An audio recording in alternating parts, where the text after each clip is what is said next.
கேது திசையில குரு புக்தி, ராகு புக்திக்கு அடுத்து குரு புக்தி. இது 11 மாசம் ஒரு 6 நாள் இருக்கக்கூடியது. இது ஒரு ஆன்மீக ஞானத்தை கொடுக்கக்கூடியது. ஒரு குரு தன்மையில இருப்பார். அவருக்கு கேதுவும் நல்லா இருந்து குருவும் நல்லா இருந்தா சில பேர் திடீர்னு குருவாயிடுவேன். அந்த மாதிரி நேற்று வரைக்கும் அந்த ஆள் அப்படி இருக்க மாட்டார். இன்னைக்கு திடுதுப்புன்னு பெரிய குரு மாதிரி ஞானி ஆயிடுவாரு. உலகமே அவரை போற்றும். அப்படிப்பட்ட ஞானி ஆக்கிரும். அதனால அவருக்கு பொருளாதார உயர்வும் ஏற்பட்டுரும். அந்த அந்த ஞானம் அவருக்கு பாசிட்டிவா இருக்கும். பொருளையும் கொடுக்கும், அருளையும் கொடுக்கும், ரெண்டும் கொடுக்கும். அப்ப அவரு அதை பிரயோஜனமான வழியில பயன்படுத்துவாருன்னு அர்த்தம்.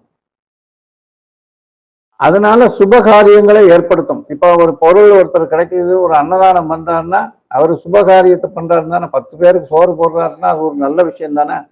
அப்ப அதுக்கு அந்த மாதிரி ஞானத்தை கொடுக்கும் சுபகாரியத்தை பண்றதுக்கு. அந்த மாதிரி குரு பலம் பெற்று இருந்தால் செல்வாக்கு உயர்வு மற்றும் வெளிநாட்டு யோகங்கள் கிடைக்கும். குரு பலமா இருந்துச்சுன்னா அதை ரொம்ப முக்கியமா பார்க்கணும்.